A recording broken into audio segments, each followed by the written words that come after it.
أعوذ بالله من الشيطان الرجيم بسم الله الرحمن الرحيم يا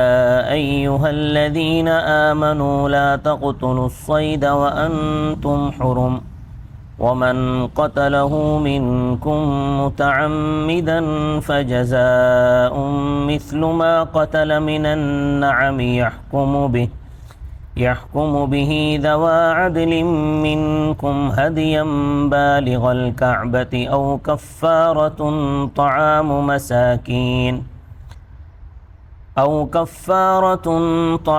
مساكين أو عدل ذلك صياما ليذوق وبال أمره عفى الله عما سلف ومن عاد فينتقم الله منه والله عزيز ذو انتقام صدق الله العظیم۔ یا ایہا الذین آمنوا، اے وہ لوگو جو ایمان لائے، لا تقتلوا الصید وانتم حرم، مت مار ڈالو شکار کو اس حالت میں کہ تم احرام میں ہو۔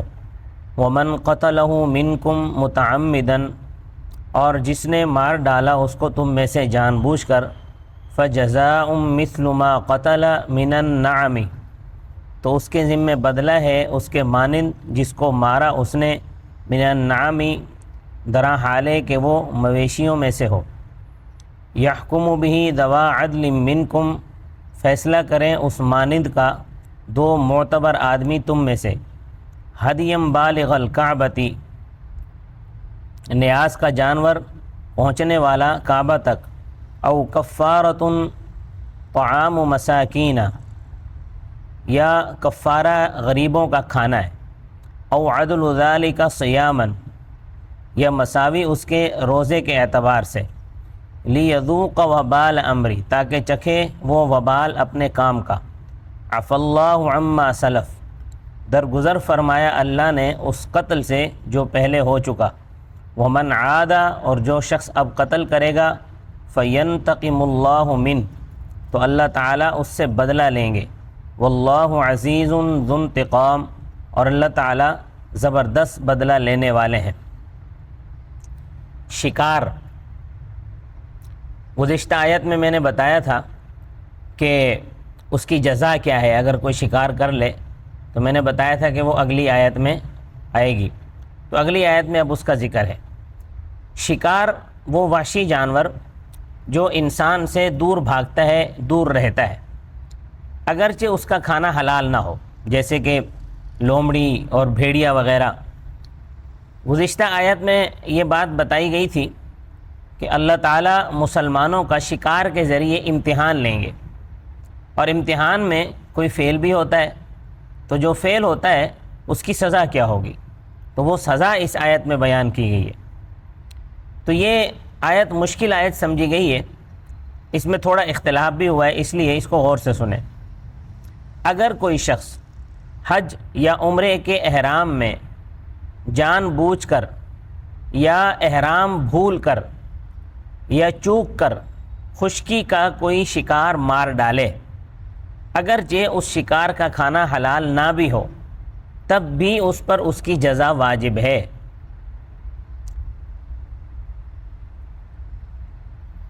اس کی جزا یہ ہے کہ جہاں شکار کیا گیا ہے وہاں اور جنگل ہو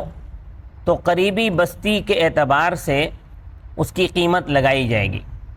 اور یہ قیمت دو تجربہ کار اور دیندار آدمی لگائیں گے۔ پھر اس کی تین صورتیں ہیں۔ شکار مارنے والے کو اختیار ہے کہ جون سی جزا چاہے وہ ادا کرے۔ نمبر ایک، پہلی صورت یہ ہے کہ اس قیمت میں جو پالتو جانور آ سکتا ہو وہ خرید لیا جائے، اور اس کو ہدی بنا کر کعبۃ اللہ میں لے جا کر، یعنی حرم شریف میں لے جا کر اس کو ذبح کرے، اور اس کا گوشت غریبوں میں بانٹ دے۔ اور حرام جانور ہو تو اس کی قیمت ایک بکری سے زیادہ نہیں سمجھی جائے گی۔ دوسری صورت یہ ہے کہ اس قیمت کا گیہوں وغیرہ یا غلہ وغیرہ خرید لیں، اور ایک صدقہ فطر کے بقدر ہر غریب کو دے دے، اور حرم کے غریبوں کو ہی دینا ضروری نہیں ہے بلکہ اپنے ملک کے غریبوں کو بھی دے سکتا ہے۔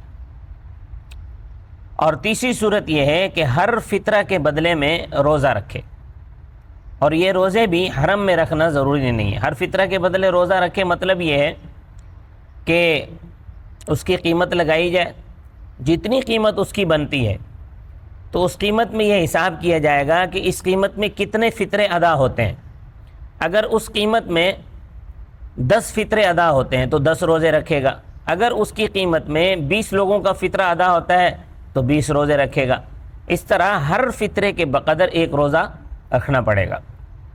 یہ 3 صورتیں ہیں، ان 3 صورتوں میں سے کوئی ایک اختیار کر لے۔ اور اس میں اختلاف ہے کہ جو 2 معتبر دیندار آدمی جو شکار کے بارے میں فیصلہ کریں گے وہ کس اعتبار سے کریں گے۔ امام ابو حنیفہ اور امام ابو یوسف رحمہم اللہ کے نزدیک مثل معنوی کا اعتبار ہے، یعنی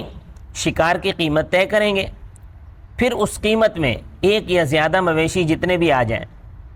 وہ تمام مویشی لے جا کر، 1 آئے 2 آئیں یا 3 آئیں یا 4 آئیں، جتنے بھی اس قیمت میں مویشی آ جائیں وہ سارے لے جا کر ان کو ہدی بنایا جائے گا اور حرم شریف میں ان کو ذبح کر دیا جائے گا۔ یا اگر غلہ خریدے یا روزے رکھنا چاہے تو اسی قیمت کا غلہ خرید کر ہر فطرے کے بقدر ایک غریب کو دیا جائے گا، اور اگر روزے رکھنا چاہے تو ہر فطرے کے بقدر ایک روزہ رکھے گا۔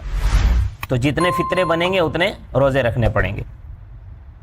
امام محمد اور امام شافعی رحمہم اللہ کے نزدیک مثل سوری کا اعتبار ہے، یعنی شکار کے مویشی کے ساتھ خلقت اور صورت میں مماثلت دیکھیں گے۔ مثال کے طور پر اگر کسی نے نیل گائے ماری ہے تو گائے کے ساتھ اس کی مماثلت ہے، اسی طرح اگر کسی نے ہرن مارا ہے تو بکری دی جائے گی۔ تو اگر مماثل جانور نہ ہو تو امام محمد رحمۃ اللہ علیہ کے نزدیک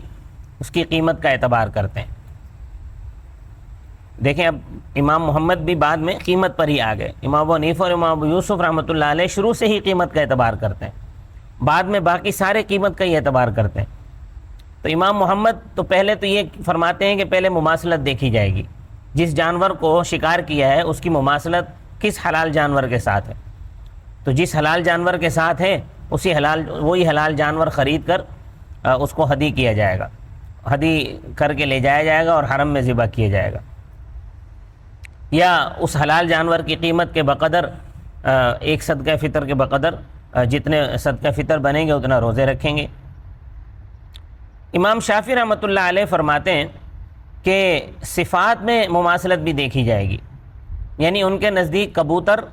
اور بکری مماثل ہیں، اس لیے کہ دونوں گھٹ گھٹ کھاتے ہیں، گھٹ گھٹ پانی پیتے ہیں، گھٹ گھٹ پانی پیتے ہیں، اس وجہ سے دونوں مماثل ہیں۔ تو صفات میں بھی اگر کوئی مماثل مویشی نہ ہو تو پھر قیمت کا اعتبار کرتے ہیں، یعنی بالآخر سب کو آخر میں قیمت پر ہی آنا پڑتا ہے۔ تو اسی لیے شیخین حضرات نے شروع ہی سے قیمت کا اعتبار کیا ہے۔ اور جزا کے مسائل میں بڑی تفصیل ہے جو فقہ کی کتابوں میں مذکور ہے، یہاں اس کی تفصیل کا موقع نہیں ہے۔ ہاں اگر کسی نے جامع تفصیل پڑھنی ہے تو حضرت مولانا شیر محمد صاحب سندھی رحمۃ اللہ علیہ کی کتاب ہے زہدۃ المناسک، تو زہدۃ المناسک میں بڑی تفصیل کے ساتھ یہ ساری چیزیں موجود ہیں۔ ہاں جس کو ضرورت پڑے تو چاہیے کہ وہ اس کتاب کا مطالعہ کر لے۔ اب آیات کریمہ سنیں۔ یا ایھا الذین آمنوا، اے وہ لوگو جو ایمان لائے ہو، لا تقتلوا الصید وانتم حرم، حالت احرام میں شکار کو مت مار ڈالو۔ زخمی کرنے میں بھی جزا واجب ہے، یہ مسئلے کی تمہید ہے، یہ مضمون سورت کی پہلی آیت میں آ چکا ہے، یہاں بطور تمہید لوٹایا ہے۔